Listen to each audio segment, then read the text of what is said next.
You are listening to the Hiking Radio Network, where we talk the walk with shows by hikers, about hikers, for everybody.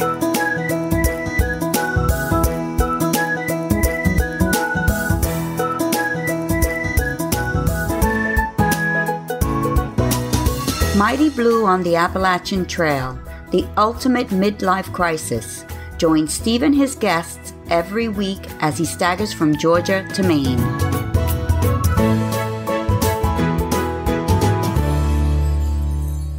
Hi, and thanks for coming back again to Mighty Blue on the Appalachian Trail, the ultimate midlife crisis.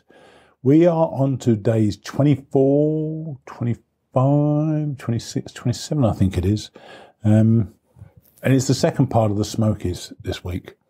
And I'm sitting here in the last shelter in the Smokies, the Devonport Gap shelter, just a mile and a half from the bottom. And I am, as I normally am, the last person to leave the shelter. And it's an unusual shelter for the Smokies. This has got a fence in front of it, which I presume speaks to the bear activity that's around. We haven't seen any bears in the night, which is a good thing. But I'll lock myself in the shelter just in case, so I can record. And the silence of the woods around me is so complete. It really is beautiful out here. And I just wanted to share a quick reflection on the Smokies themselves. We've really encountered, we've had beautiful weather, we've had cold weather, really freezing, chilling weather. Because at elevations of 6,000 feet, you're going to get that, I guess.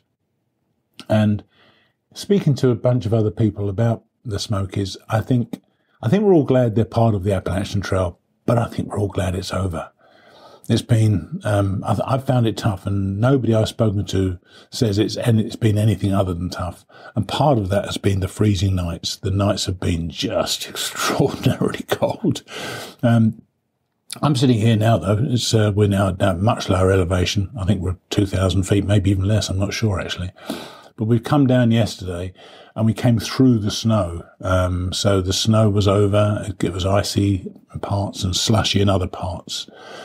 But these mountains are magnificent, and I urge anybody who's ever wanted to hike to come and try them out for yourselves. They're tough, no doubt about it.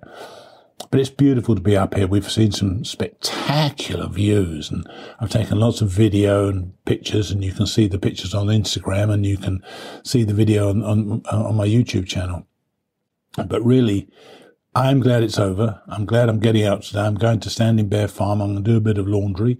And, well, let's go back now, though. Let's go back to day 24, when, if you recall, I got down from Ryan and Chris took me down to Gatlinburg.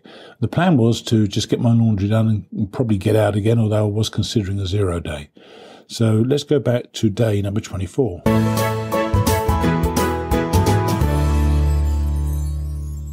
Day 24, 0 in Gatlinburg. Well, that kind of gives it away, doesn't it, really?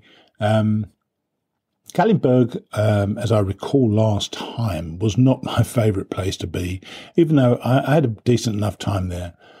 I hadn't quite made up my mind what to do. I wanted to get, I got my laundry done the night before. I stayed at the Hilton. I was staying at the Hilton Garden Inn, and it was a really lovely hotel, and I got them to put me in the room right next door but one to the laundry so I could get everything done. But I woke on day 24 with a really swollen knee and some fluid on the knee, I think it was. And then the forecast for that day was for it to be cold and wet. And if it's cold and wet in the town, you can guarantee it's colder and wetter and probably snowy at the top. And I took some time to think about this, because I didn't want to hang about. It feels like a 0 day always feels like a bit of a wasted day. But in this particular case, I had a really comfortable room. I had a fireplace in the room. I mean, a gas fire, but it was still a fireplace. I had a lovely armchair. I can put my leg up, and there was a thing in front I could put my leg up. And so I thought about it, and I thought, well, let's first go and have breakfast before we decide what to do. And as I think I've said to you before, I don't think I'm eating enough food. So It's a ridiculously huge breakfast. I believe I had 2 omelettes, with 3 eggs each, I think. I had cereal, I had fruit, I had 4 slices of toast. I just had tons of stuff. It was one of these all-you-can-eat breakfasts, which is always dangerous to a through hiker. But when I was down there, I thought to myself, I don't want to go out on this today. My leg's not feeling at all good. So I planned out the day. I decided to go to, there's actually an NOC, then Taylor Outdoor Centre. There's one in Gatlinburg as well, an NOC, which is a big gear shop. And I went to buy supplies, food supplies for the next 3 days, and got most of the stuff I really needed. Disappointingly, I couldn't get myself my soya micro squeeze because they were sold out there. Obviously, people are finding this a popular thing to have.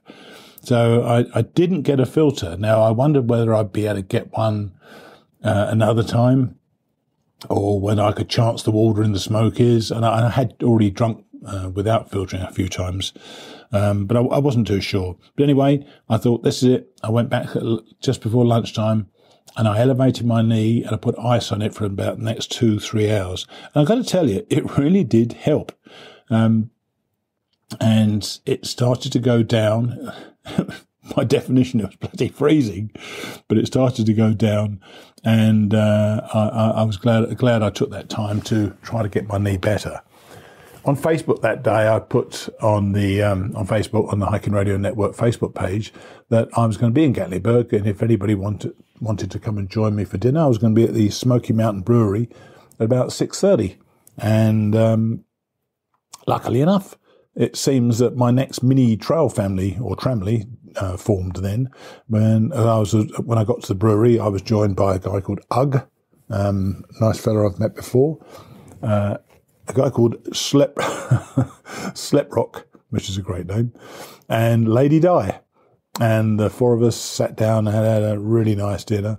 And we'd heard that the road from Gatlinburg up to Newfound Gap had been closed that afternoon about 4 o'clock. But the forecast for the following morning was good. The weather was going to be good.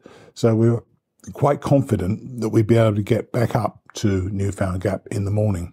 So there were the plans. And I think Lady Di was staying an extra day. But Ugg and Sleprock and I decided to meet the following morning at 7 a.m.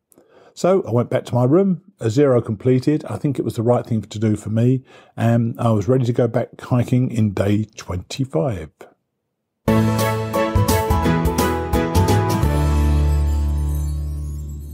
Day 25, Newfound Gap, mile 207.72, Ice Water Spring Shelter, mile 210.8, a paltry 3.1 miles.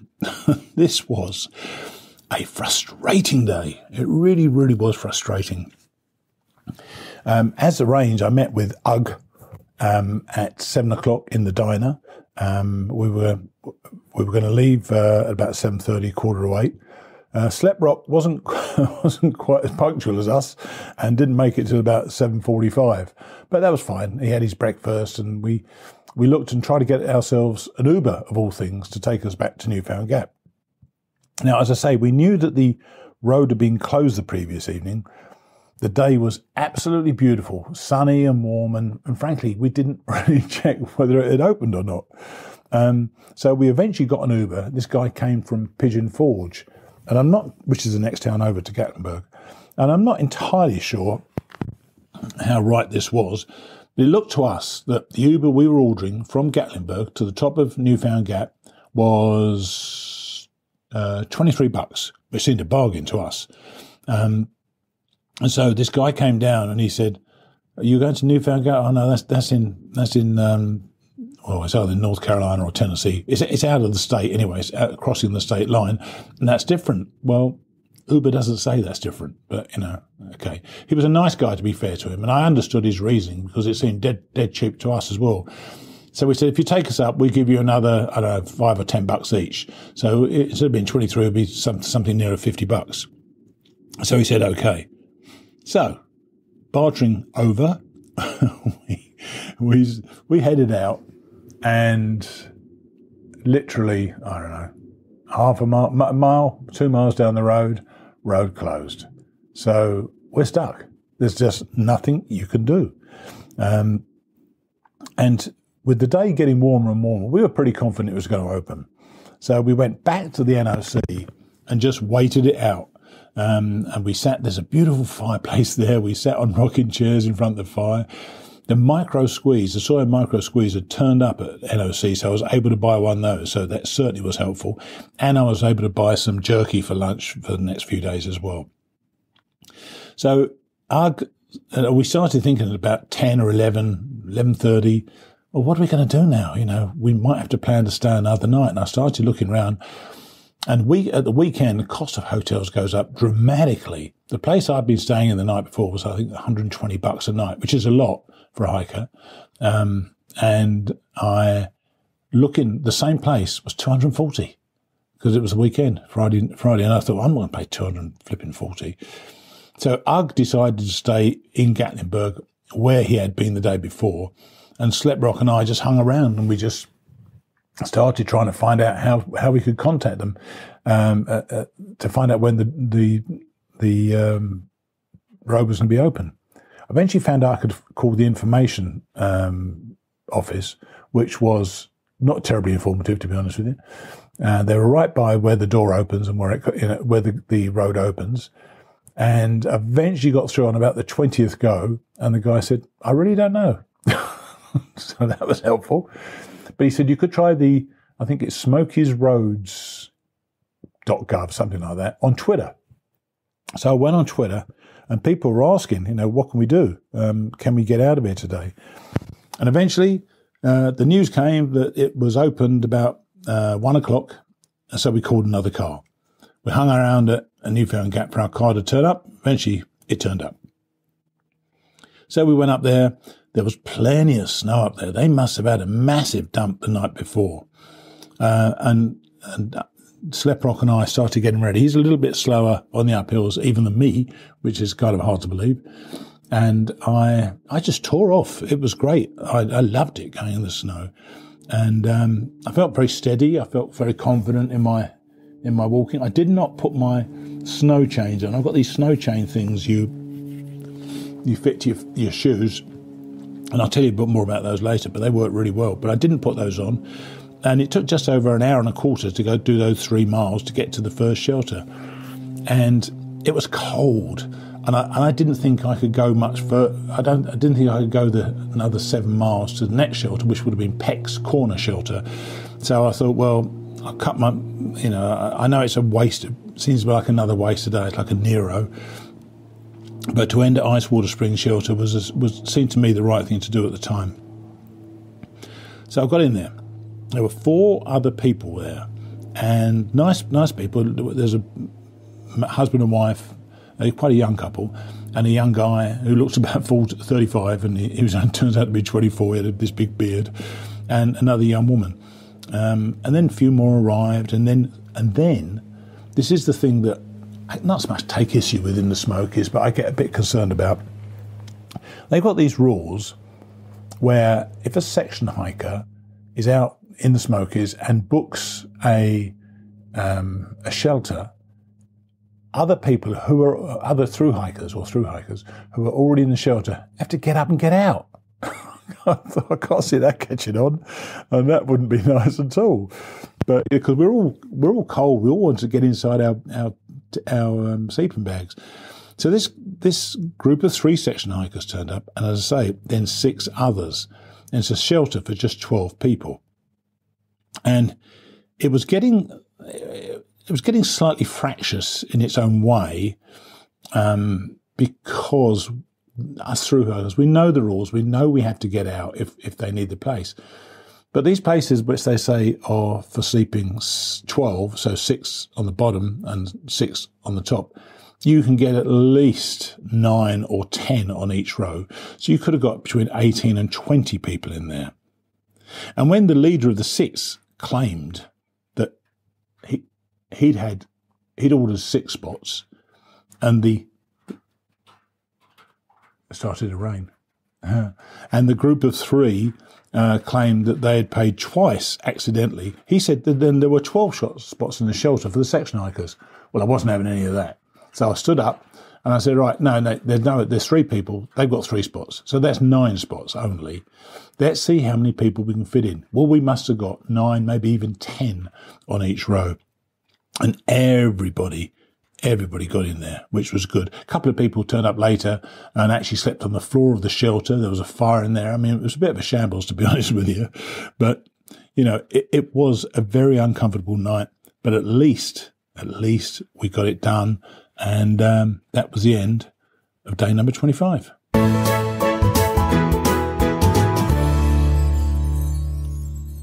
Day 26, Ice Water Spring Shelter, mile 210.8 to Tri-Corner Knob Shelter, mile 223.4. So it's about 12.6 mile day. It was a totally freezing, uncomfortable night. There was somebody literally, sleeping close to people you're close to is okay. Sleeping in the face of somebody who you're not close to is kind of weird in its own way. It was just an uncomfortable night. I was moving about all night long. Flipping nightmare. In the end, I got up early because there was no great joy in staying in bed, I can tell you. And I decided, because some people just take off and go, I can't do that. I need to have coffee. I need to have some food. And I went outside and it was totally freezing out there. Really, there was a wind blowing up there. And so we're over 6,000 feet as well. And I took 20 minutes to boil water. Normally takes me about 3 minutes to boil water. Used up a lot of gas, but I was determined to have my coffee. And I really felt I needed it, and I needed a full breakfast. Slep Rock went out before me, and he suffered all day long from not having that. When you're out here, you do need the calories. You kind of think, I can't eat any more and so on. Eat as much as you possibly can, because you're going to be burning the energy all day long. And there was tons of snow around still. And because it was so cold, the snow had iced as well. And it was very, very precarious. I set out without my snow chains, but within about 150, 200 yards, I thought to myself, you're going to be the biggest fool alive if you fall over, especially if you fall off on these ridges down a hill. If you fall over without your snow chains on and you got them in your bag. So I took them out and fitted them. And I've got to tell you, it made so much difference to me. I was nearly lost, as always, out of a shelter. I don't know whether I go into lose some track of time, but I'm faffing about all the time. And suddenly people are leaving bit by bit. And there must be something in my preparation that is wrong. I didn't work it out in 2014, and I haven't worked it out yet either. Anyway, I eventually left, had my snow chains on, and there's a little side trail of only about 100 yards, maybe even less actually, called Charlie's Bunyan, which is this glorious, I guess, 270-degree view of north of where we were going, where we are rather, and this magnificent view across the valley, across mountains in the distance. So I took that and went out there and took a couple of pictures. The day, while it was very, very cold, it was bright and sunny and just crisp, and I kind of like that when you're warm enough and you start moving, because there were several substantial climbs, but no serious, gut churning climbs, and I enjoyed it. I really did. I hiked quite a while with Ugg. Ugg, remember, had stayed overnight in Gatlinburg, had got up even earlier and had got out and caught us, and in fact actually had passed us while we were still in camp. I eventually caught up with him, just relaxing on the side of the trail. And the two of us took some great views from the trail. We took pictures and videos of each other. And I really enjoyed the day hanging out with him. He's a good guy. The trail was very slippery, and how people got by without chains, I have no idea. I have absolutely no idea. And I eventually got to Peck's Corner Shelter. And Peck's Corner Shelter is 0.5 mile off the trail. It's about 6 or 7 miles into the day. And it reminded me about in 2014, I'd come out of Gatlinburg, and it was and I was the last shuttle out of Gatlinburg with two other people. They headed straight off. I was left there as the shuttle went away, and there were no cars up there. As a new hiker heading into a really, really snowy day, I knew I had to get to Peck's Corner shelter. It was a 10-mile hike, and I remember it was a terrible night that night as well. And it was 7 degrees inside the shelter, and it was a freezing place. I'd forgotten it was half a mile off the trail as well, so I had to add another half mile to that 10 miles I'd done. So I went straight past that. I didn't want to go there at all. A half-mile detour just to go and have lunch isn't a good idea. I eventually got on to Tri-Corner Knob Shelter. It's around 6,000 feet again. Once again, very, very high. There were several section hikers, but it was far less full, but it was still really, really cold, and everybody went to bed really, really early. I warmed up really well during the night, and it was so much warmer the following morning on day 26, which we're going to hear about now.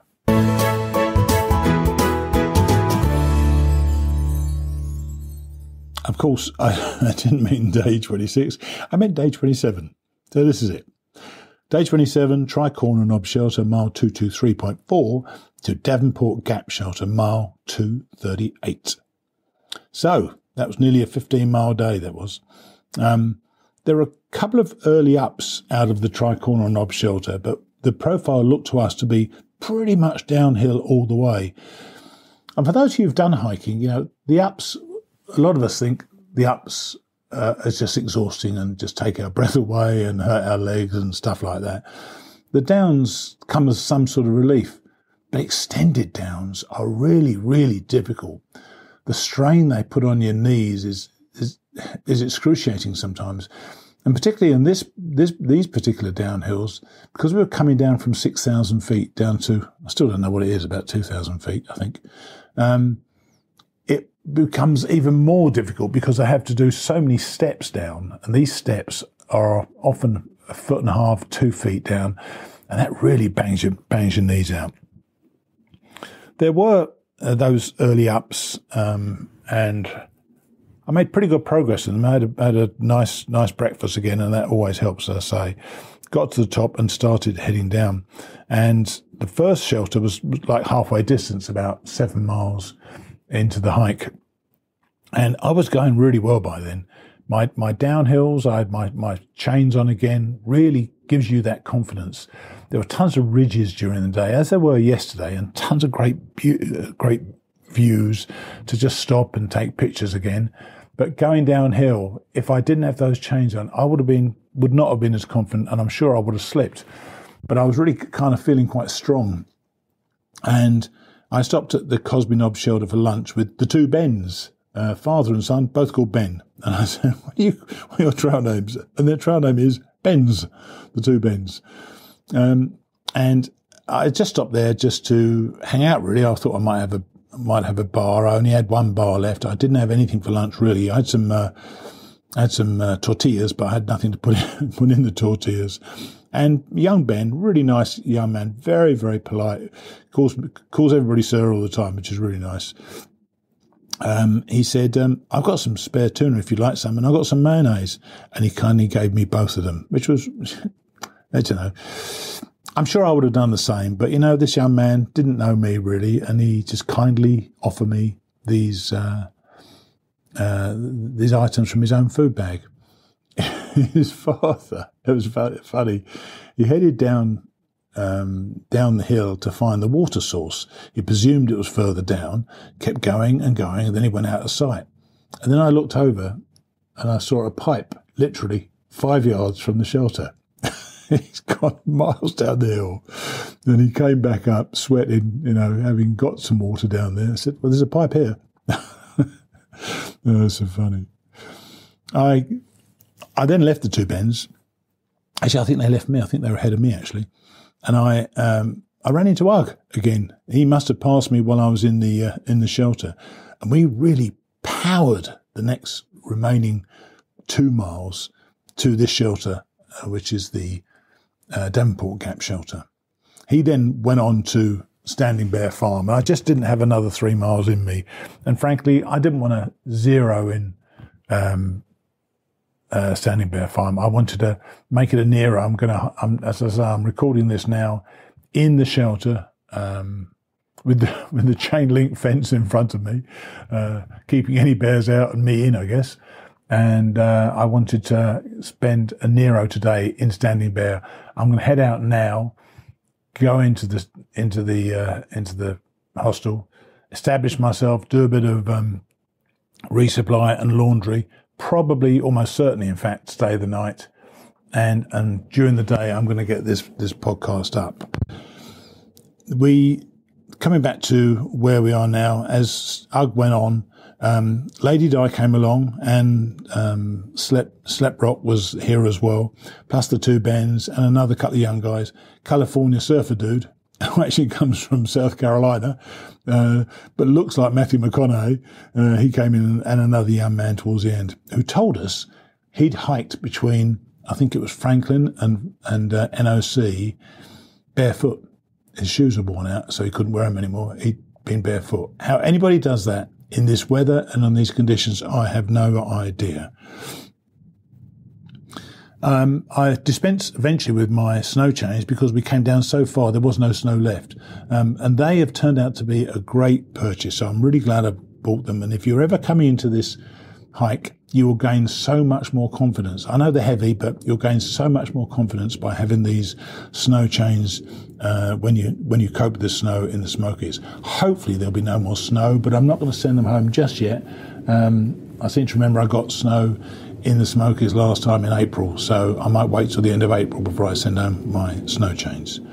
But that's where we are at the end of day 27. I'll do a little report on day 28 once I get to Standing Bear Farm.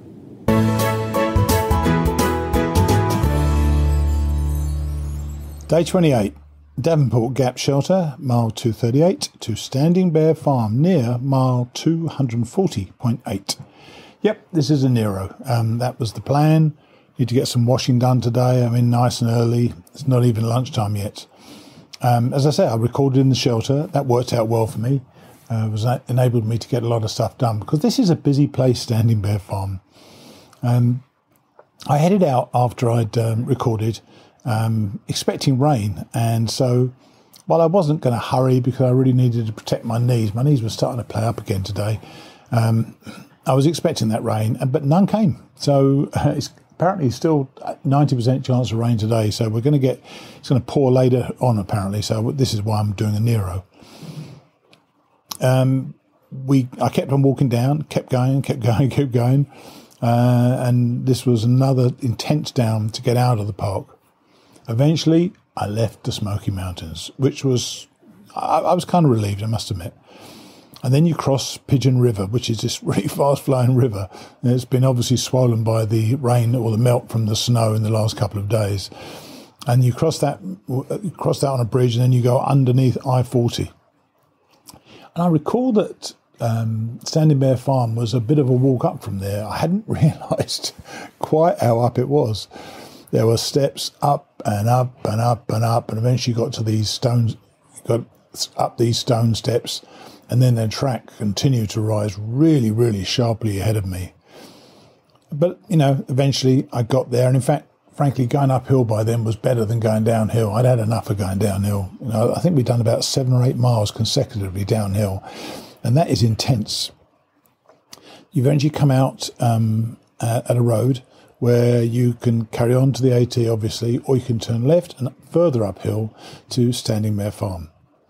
And it was much as I remembered it was. They were very helpful people. They were kind of showing us around. This guy said, come on, let me get you signed in. And Lady Di came across and said, Slep Rock and I have got the cabin. So if you want to stay in the cabin, there's a space there. And he showed me the cabin, and it is literally a cabin with 2 beds downstairs, one of which was unmade, which was mine. I had to make it myself, which is fine. And Lady Di's upstairs, and Slep Rock and I are downstairs, which works out... Oh, my back's just fallen over. Which works out really nicely for me. Just $30, and I thought it was an absolute bargain. And so one day, Lady Di, she came back into the cabin while I was unpacking and making my bed. So I asked her impression of the Smokies.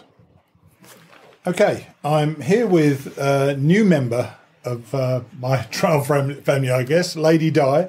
Hi, Lady Di. How are you? I'm good, thanks. Now, you enjoying this all of this? I'm having the time of my life. You look like you are every night. You got a smile on your face the whole time. We just come out of the Smokies. What were your main impressions of the Smokies? Beautiful and brutal. Brutal in what way?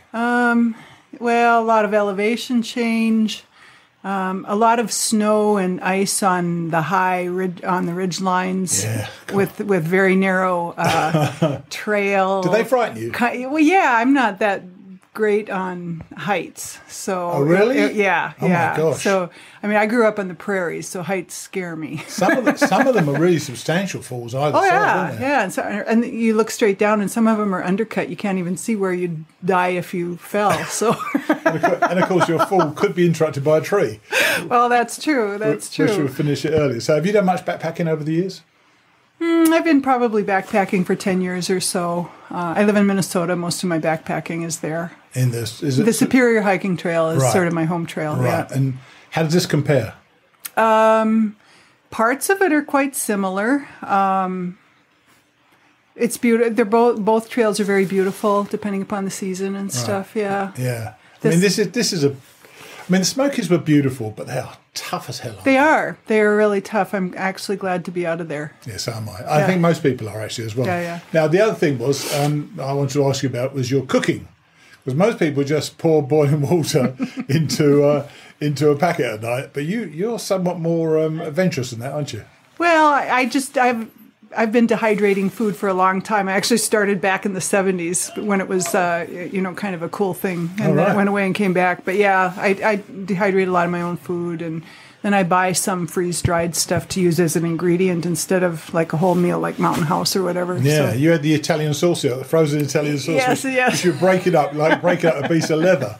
Yes. To make spaghetti, I don't know what. I dehydrate spaghetti sauce. You can dehydrate it right out of the jar, and it actually reconstitutes pretty well, so you can end up with some pretty good spaghetti. And the other thing that Lady Di does, she gives away some of her food, and she gave away some dehydrated pineapple, which when that hits the saliva on your tongue, just explodes into something else, doesn't it? Yeah, it's good. Yeah, apples dry well. A lot of fruits dry pretty well. Yeah. So what else are you looking for? What are you looking forward to next?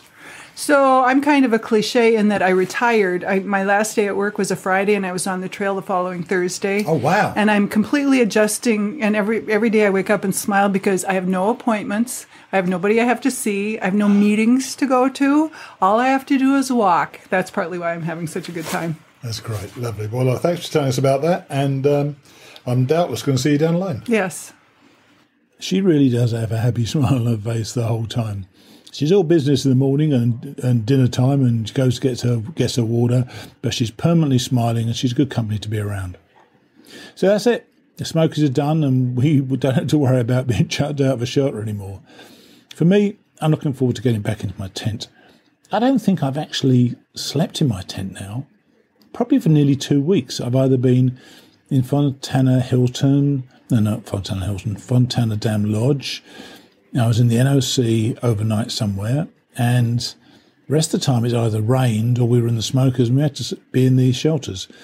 So this is going to be more like, and I seem to remember this last time, I felt that it became more the hike it eventually became, which was hiking in better weather and in your tent, and sometimes obviously packing your tent up in the morning in the rain. After this area, I don't think I slept in a shelter more than another 4 or 5 times to the end. So I'm looking forward to really getting back in the tent. And the next great thing is Max Patch, which is a superb board. I just hope the weather's going to be decent for that.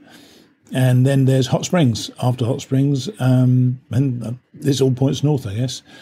So I've got nearly 250 miles on my legs so far, and I'm still heading north. I'll see you next time.